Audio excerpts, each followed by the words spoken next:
this is how I think this presentation is going to go due to the coronavirus. Well, hello. Welcome to the view, y'all. Welcome to the view. Welcome to the view. Welcome to the view. Welcome to the view. Welcome to the view. Welcome to the view.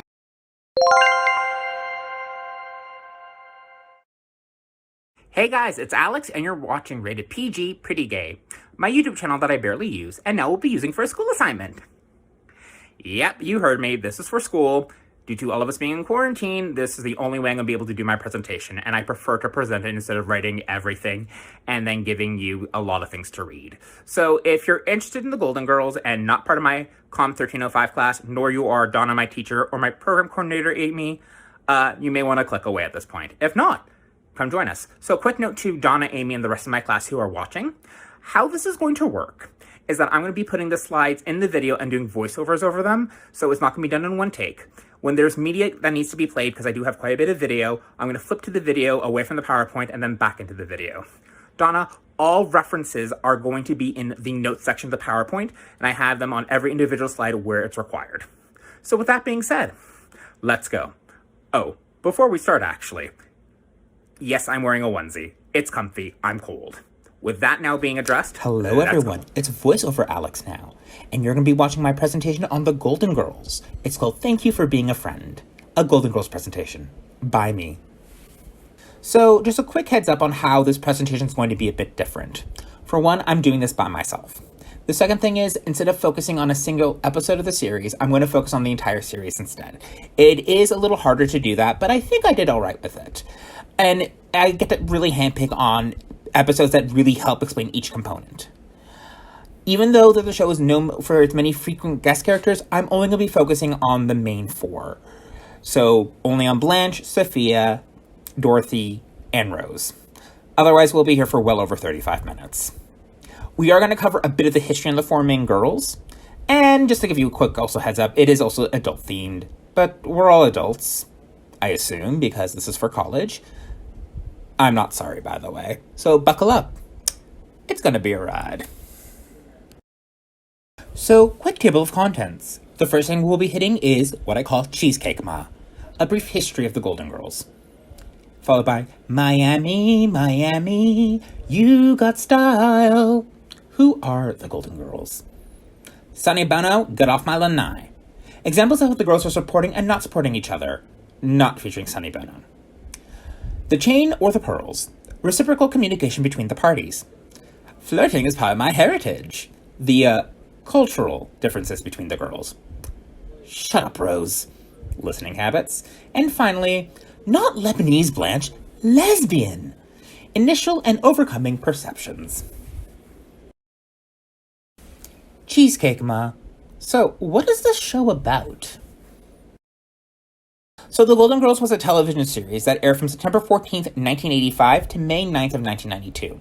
It's a slice-of-life sitcom that stars four older women, Dorothy Zbornak, Rose Nylon, Blanche Devereaux, and Sophia Petrillo, all who are living in Blanche's house in Miami, Florida. These four women are all friends, and Sophia and Dorothy are actually mother and daughter, some working day jobs, and while others are retired.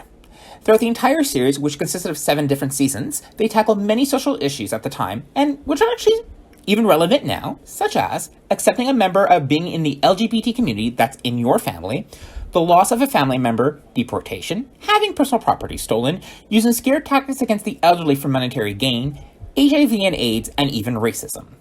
Basically, if you can think of any topic that there was that is now, the Golden Girls have probably covered it. To brief the uninitiated, we're just going to go over quickly a little bit of a character synopsis of each of the Golden Girls. First, we'll start with Dorothy Zbornak, who was portrayed by the late Bea Arthur. Her character is a substitute teacher in Miami, and that specializes in American history. She's the only one with an alive former partner, her ex-husband Stanley, who makes many guest appearances. She is Sophia's daughter. She is very blunt and will not take any crap from anyone. Trust me, she probably has the best amount of sarcasm. And she also has chronic fatigue syndrome. Even though I'm not covering that in any of my examples, this is actually a really important character trait because it makes her feel more real. The next character is Rose Nylon, portrayed by the very awesome Betty White. Originally from St. Olaf, Minnesota, so she is also from the South. Out of the four girls there, her character is the most empathetic, and due to because she does work for a grief counselor for most of the series. And then later on as a reporter. She's not necessarily the most intelligent, and we will cover that a little bit later. And out of all four, she gets roasted the most. If you are very familiar with the Golden Girls, she's the butt end of many, many jokes. She likes to tell a lot of stories from St. Olaf that are usually irrelevant to the entire situation. They almost never make sense. They're honestly very bizarre, but very, very funny. Next up is Blanche Devereaux, portrayed by the late Rue McClanahan. She's the owner of the house that the four girls live in, and she's a Seven Belle, in my personal opinion, that is well past her prime. She even has her age legally removed from all documentation, so it's actually an ongoing joke that we don't know how old she is. And honestly, she's the most promiscuous of the four. We'll actually cover that quite a bit later because this gets her in a lot of trouble with the other girls. Last, but definitely not least, is Sophia Petrillo, portrayed by the late Estelle Getty. She's Dorothy's mom, and she is originally from Sicily, Italy. She is very, very blunt, but she's sometimes has a sharper tongue than her daughter. Originally, in the pilot, she was living in Shady Pines, which is a retirement home, but then it burnt down, so then she decides to come to live with Dorothy, and also asked her to pay for a $6 to $8 cab ride, because it was the scenic route.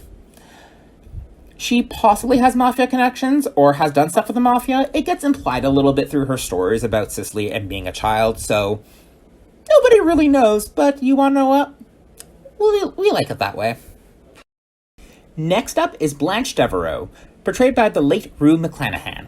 She's the owner of the house that the four girls live in, and she's a Seven Belle, in my personal opinion, that is well past her prime. So the first episode I can even has her age legally removed from all documentation. The girls are supporting each other is the episode Nothing to Fear But Fear Itself. It's from the third season, she's the most promiscuous of the four. We'll actually cover that quite a bit later because this is that Rose has to give a eulogy for an aunt that she completely despises, and she's been chosen to do it, but she hates public speaking, like she's terrified of it.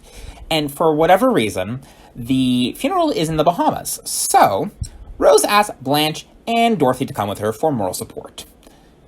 However, there's a bit of a catch, even though they both agree. Dorothy is afraid of flying. Like, she stated earlier that it's like, I'm not afraid of flying, I got over it. No, she hasn't.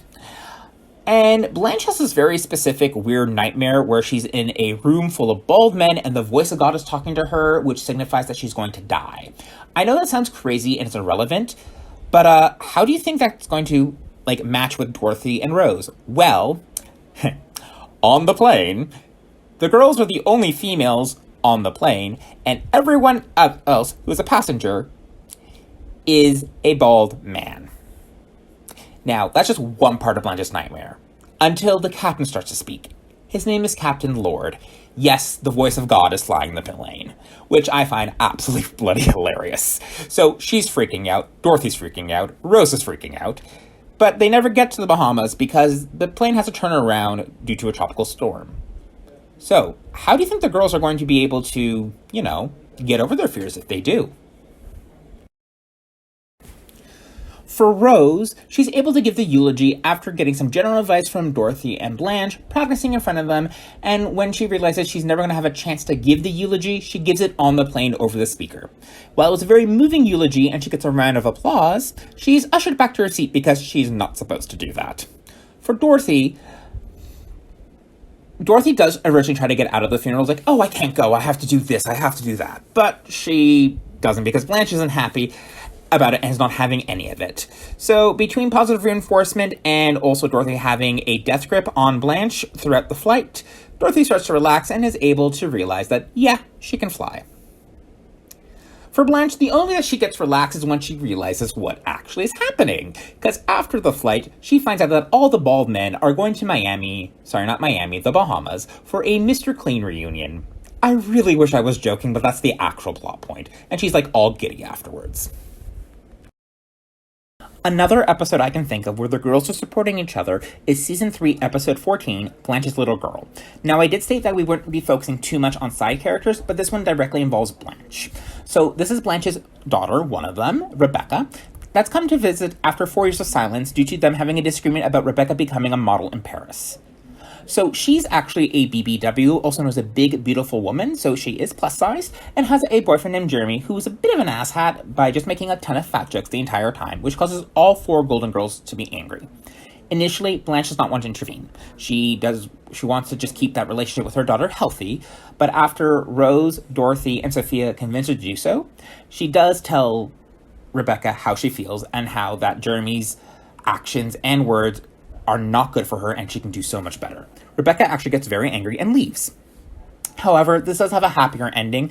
That evening, Rebecca does come back apologizing to Blanche, informing that she was indeed right and dumps Jeremy, and leaves the next day much happier with their relationship. So for not supporting each other, I found this very difficult to do, because the point of the show is that all the girls are supporting each other in this new living situation. But there are a couple, one-off incidents that I can think of, two in particular. In the third season, in the 12th episode, Dorothy needs to find a dress for a museum gala event, and she decides to buy one, thinks about it, realizes she doesn't like it, and returns it. So she actually asks her ma, Sophia, to go shopping with her. Sophia just bluntly refuses, because she did her communion dress shopping, her prom dress shopping, and her wedding dress shopping, and for Sophia, that was plenty enough. In a weird twist of fate, in Season 7, Episode 18, Sophia is the one that needs to go shopping for a new pair of shoes, and Dorothy does not want to take her, because the store that she goes to get her shoes, because these special types of orthotics, I believe, hates serving Sophia, that Dorothy has to go to the back of the store and bribe someone with money. Somehow Blanche gets roped into this, so they all go shopping, and when they come back, Blanche and Dorothy are miserable. Sophia is all perky and has a nice little balloon on a stick. Dorothy states that the store has stated for her to never come back. Sophia says they say that every year. Then Dorothy brings up her index finger wrapped in a bandage and says, "In blood? They made me sign it in blood." So the point has been taken. Blanche tries to talk to Sophia about her attitude. Sophia provides Blanche with a backhanded compliment, and using her nails, Blanche pops Sophia's balloon in rage. Yeah, they're not really good at shopping with each other. We now move on to reciprocal communication, or what I'm going to call the chains or the pearls. I'm going to show you a quick clip involving the chains or the pearls from the Golden Girls. All right, Rose, have you finished writing my campaign speech? Check. Sent out the invitations for the party? Check. Made my appointment to meet with the refreshment committee? Check. Good. You know, with all the work I put in on this campaign, I might as well run for fashion show chairman myself. What's so funny? You, Rose, you can't be fashion show chairman. Well, you thought Giorgio Armani was a puppet on Ed Sullivan. Does that mean you don't think I'm smart enough for the job? Well, no, I think you're smart enough. You just have no taste. Okay, girls, which goes better, the silver chain or the pearls? The chain. An amateur's mistake. Can't you see that the chain accentuates the many folds of that turkey-like neck?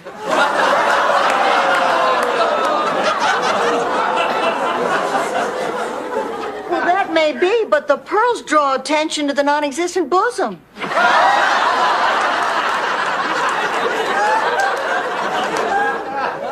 Yes, but the chain leads the eye even lower to that huge spare tire.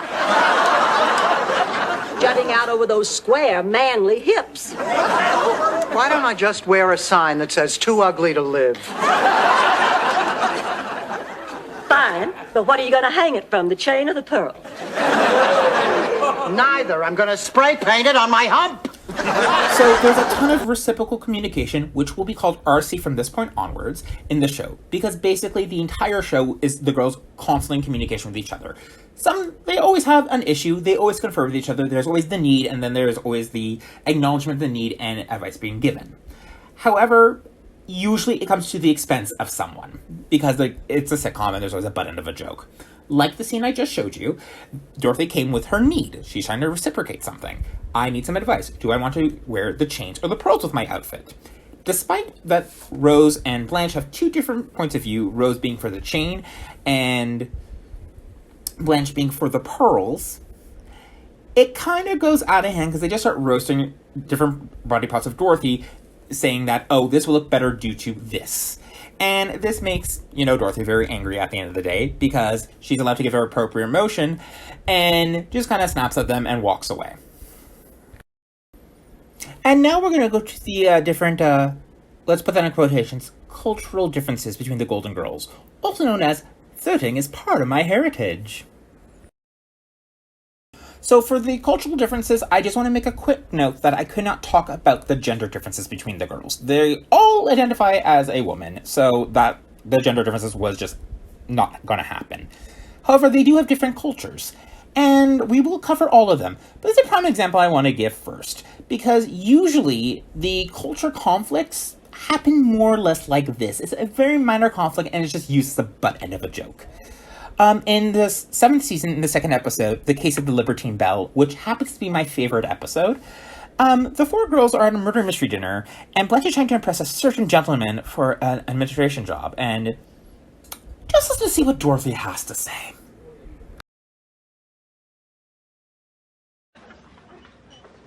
Blanche, you're wearing my earrings. I know that. But when I asked you before where they were, you said you didn't know, and now you're wearing them. Well, Rose, there could be 2 explanations. Either I was lying or I was wrong about the number of explanations.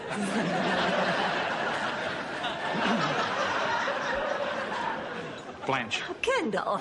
Blanche, I must commend you again. I have a feeling we're in for a weekend none of us is going to forget. Oh, I do declare. Your sweet words could charm the morning dew right off the honeysuckle. That was good, Blanche. Now do Brer Rabbit. I believe the fun is about to begin. Ladies? I think I got to him, don't you? Your eyes are as good as rolled back. I do believe that things are going to turn out even better than I... Oh, Kendall is sitting down with Posey McGlynn. She is my main rival for that assistant's job. Oh, look at the shameless way she's flirting with him. Disgusting. You flirted with him? I'm from the South. Flirting is part of my heritage. What do you mean? Her mother was a slut, too. Joking aside, Blanche's key heritage is being, quote, from the South. And it shows, not only with her accent when she speaks, but also her stories about as a child that usually involves tractors, barn dances, and sometimes mentioning her father, which she calls, quote, Big Daddy. They even do visit one of our hometown places. It's Grammy's Plantation in the 7th season. And the 11th episode is called Room 7, and the plantation is about to be torn down, so she wants to have one last goodbye with it and try to save it. So, another cultural difference that there is the Italian-American, which both Dorothy and Sophia do represent. Sophia is actually from Sicily, and she came to America and gave birth to Dorothy on American soil. So, Sophia is almost like what I would call a more pure Italian, and Dorothy being the true Italian-American definition. But they both get lumped together, because it's very Americanized on how Sophia does things. Like, she cooks a lot of Italian food, but usually doesn't Americanize sometimes. She likes to give a lot of stories that start with, like, picture it, Sicily, 1805, or some bizarre date that she was not even alive at that point, because she likes to tell stories that way. And she also mentions a lot of her relatives, like her uncle Flavio, for example. Like, that's a name I just made up, but she has so many that I can't even remember offhand. In the 7th season, in the 10th episode, Rose Loves Miles, she actually even goes to Italy to get her first marriage annulled. It's kind of funny, and it involves Blanche chasing her, and it's just the scene.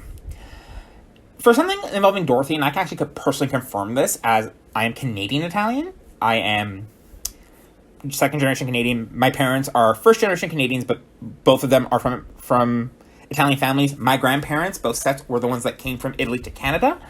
The phrase going, "ma," angrily, is actually something I do to my own mother, but I was heard my mom and her sister, my aunt, say this to my late grandmother as well. So it's something very, like, cultural there.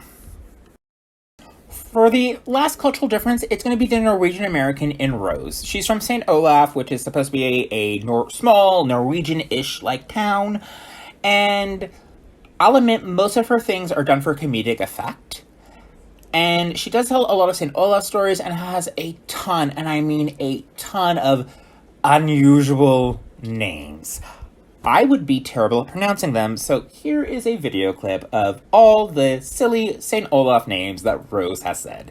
Please note, none of these are really real words, maybe say for like 1 or 2 of them. in the magical land of Fluffuvenhaven. Some Flugelkaka, Sperhuven Crispies, ham and Gunterhagens. Helderbargen Marcus It's called Gnurkenfluten cake, not eggs gefluven. I hope a floggle cake will fall. My Vanskap Kaka, Geflugenblögen, Guggenflöter, pigs and a Svengebluten. The Elsa Uderuden back in St. Olaf. Jungen Fraulich Steiner, How Heidi Flugen Dougal Gergenplatz. Heinrich von Anderdrömen. The Hans Fliegelfleister. Mary Jane von Helfenfelferfeld. The Nuderflocken twins. Sonja von Kugel-Tuberbest. Ivan Boski, Vander Fluven, Hooven, Meister Garben, Gerben Fleckman. Hans Christian Lockerhuben. House of Hassenpfeffer Stuhledunker. Kleckner Beigenhof Stetlerfrau. The Hans Gerflugenhaben Yodeling Quartet. The spirited game of Guggenspitzer. The Gorkamenaken. Longenhölden. Knackend up and Schwingel. Gewackenagen. A game of Oogel and Flugel. Wiedenfrögen. Geflecterflaffen. Fleppenflöfen. Verfetter Flingen. Geflaffen. Gnurksenlurken. Your Hugenkoggles. Just like Hans Gluckenflanken. Hans Gluckensflanken. Wrong way Gefluckenflanken. This Klingenspritzer show me. I'm not one to blow my own Vertuvenflugen. In view of Rose speaking, we're going to have to tell her to shut up, Rose, because we're going to talk about the Golden Girls' listening skills and how they're not necessarily, the best. Sometimes. In lieu of Rose speaking, we're going to have to tell her to shut up, Rose, because we're going to talk about the Golden Girls' listening skills and how they're not necessarily, the best. Sometimes.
Ambushing does happen throughout the series, but there needs to be more specific examples for this, because it's not something that's very constant.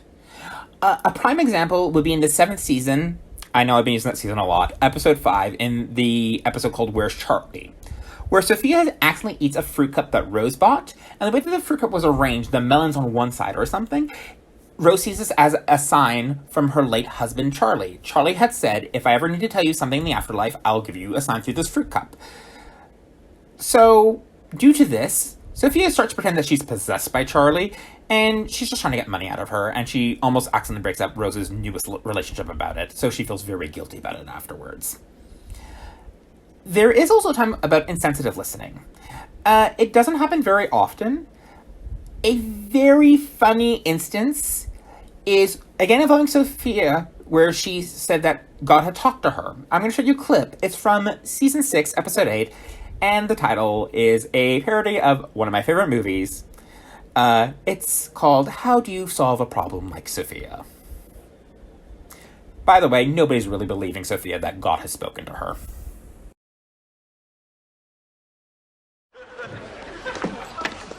Ma, what are you talking about? God spoke to me today at the funeral. He told me to join the order.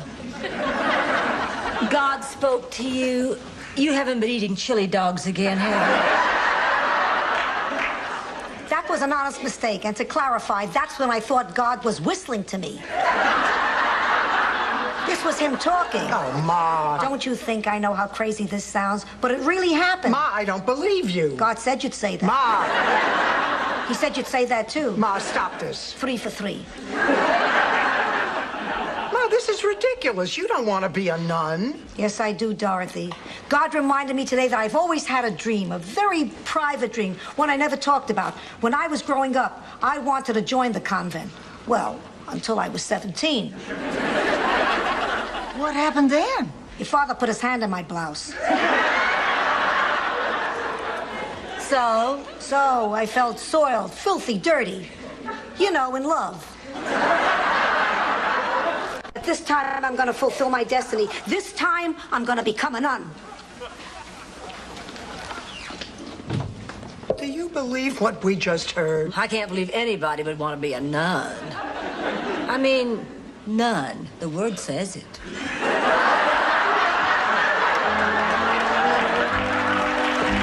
And finally, the last section. Not Lebanese Blanche, lesbian. The perceptions that the Golden Girls had to work through, so their initial perception and the end result. I don't have this particular example in this PowerPoint, however, it is highly suggest you Google it because it's probably one of the funniest scenes the Golden Girls have ever done. I mentioned the first slide, The Golden Girls was a show that tackled many modern-day issues with a lot of humor. So with that in mind, we'll be covering 3 primary examples. 2 directly involving Blanche as the individual needing the change of her perception, the other one with Rose. So I'm going to tell the 3 episodes in advance. So in case you're really not interested in covering one of these topics or don't want to listen to it, you can kind of just skip ahead. So the first one is from the 5th season, the 3rd episode. It's called The Accurate Conception. Blanche's daughter, Rebecca, yes, that same Rebecca.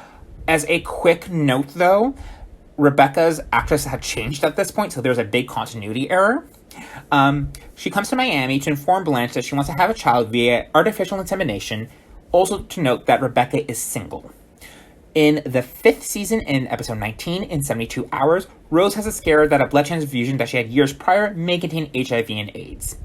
And finally, in season 6, episode 14, Sister of the Bride, Blanche's brother, Clayton, wants to plan a commitment ceremony with his boyfriend, and Blanche doesn't want the world to know that he's gay. We will be covering these episodes into chronological order, starting with The Accurate Conception. So, the initial perception of The Accurate Conception, artificial insemination is not right for Devereaux, at least according to Blanche, because according to her, no one has had to pay for a baby, or some line along that. So, as I stated, Rebecca, one of Blanche's daughters, the same one that was mentioned earlier, is visiting the Lanai, informs Blanche that she's going to have a baby via artificial insemination. When she finds out, that same evening, late at night, she goes to the kitchen to stress eat, and the other girls find her. This is what happens. My little girl is going to have a baby by artificial insemination.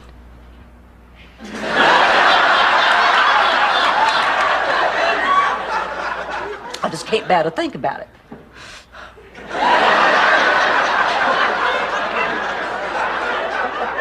I'm just being silly, aren't I?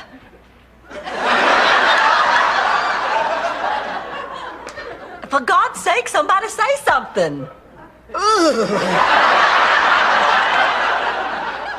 Big help. Dorothy, what about you? You're always the sensible one around here, the free modern thinker who keeps up with the times. Now, what do you think?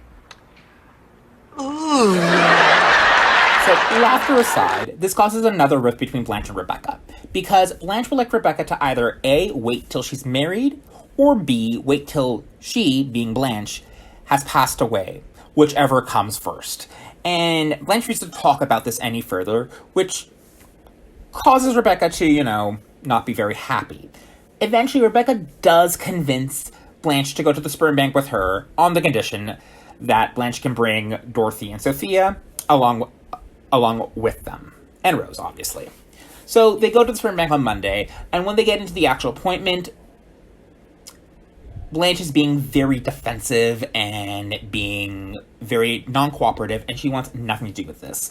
And she eventually just storms out of the room, followed by everyone else. The next day, when Rebecca's about to leave, Blanche is on the lanai with the other girls, and she feels awful and is talking out loud about how she wants to mend this and how she's realizing this is kind of stupid because Dorothy's the one that says, while it is part of it that you don't want her to have artificial insemination, you're still trying to control her again. So why don't you try to let go and let her do her own thing? Rebecca overhears Blanche saying that she wants to. They reconcile, and Blanche gets to drive her to the airport. So the perception for Rose is that AIDS is a bad person's disease, at least according to her. So this is probably one of the more iconic episodes. It's one of the most popular episodes because I don't need to give a full recap of it, thankfully. The key thing is Rose got informed that when she had her gallbladder surgery, she received a blood transfusion, and that transfusion possibly had HIV/AIDS in the blood. They didn't screen it properly. So she's freaking out, and she gets tested, and it takes 72 hours for the test results to come in. Rose is at home with the girls, going, woe is me, this is a bad person disease, I don't deserve this. The scene that I'm going to show you is probably the best scene that the Golden Girls have ever done, because it's also a good growth point for Blanche, because she doesn't really get many more of the, like, oh, I'm the one telling you that this is actually right, because Dorothy's usually the one that's like, I'm the more level-headed one, and Blanche is just not. So it's a beautiful scene, and also pretty funny at the end. Oh, I'm just sitting here kicking myself for not taking care of my gallbladder. And for going to that hospital for the operation, and for letting them give me blood without asking first, oh, excuse me, are you sure this isn't going to kill me one day? Now, Rose, take it easy. Why does everyone keep saying that? I don't feel like taking it easy.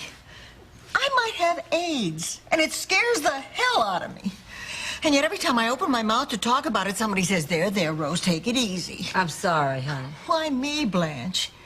I'm tired of pretending I feel okay so you won't say take it easy.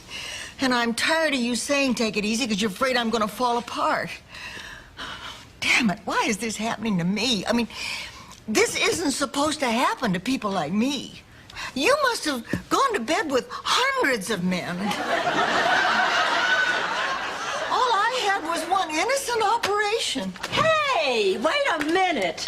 Are you saying this should be me and not you? No, I'm just saying that I am a good person. Hell, I'm a goody two-shoes. AIDS is not a bad person's disease, Rose. It is not God punishing people for their sins. You're right, Blanche. Well, you're damn straight I'm right. I'm sorry I yelled at Oh, you. don't apologize. I mean, this is what I want. Oh, God, this waiting is driving me crazy. Blanche, when you were tested, how did you make it through? Just kept it to myself and acted like a real bitch to everybody else. No wonder we never knew.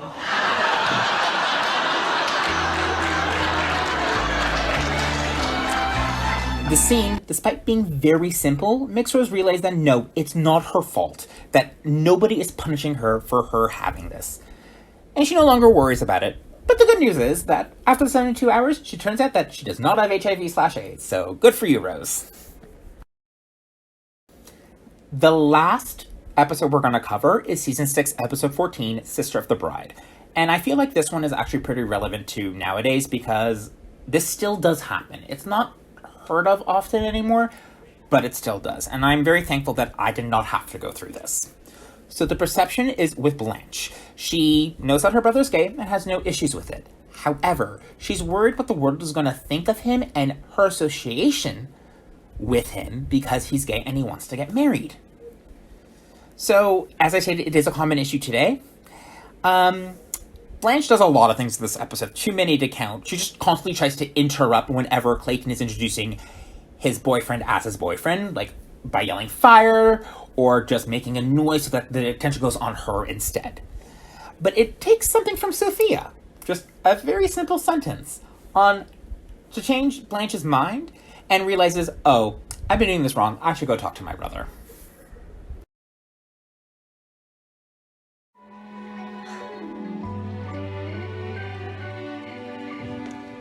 Blanche, I've been thinking about Clayton and Doug, and I have a question. What? Why do men have nipples?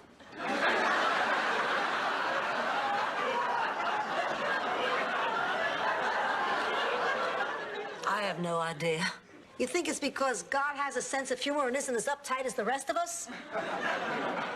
It's easier for you to say that, Sophia. It's not your brother who's getting married to a man. Oh, look, I can accept the fact that he's gay, but why does he have to slip a ring on this guy's finger so the whole world will know? Why did you marry George? We loved each other. We wanted to make a lifetime commitment, wanted everybody to know. That's what Doug and Clayton want, too. Everyone wants someone to grow old with, and shouldn't everyone have that chance? Sophia, I think I see what you're getting at. I don't think you do. Blanche, will you marry me?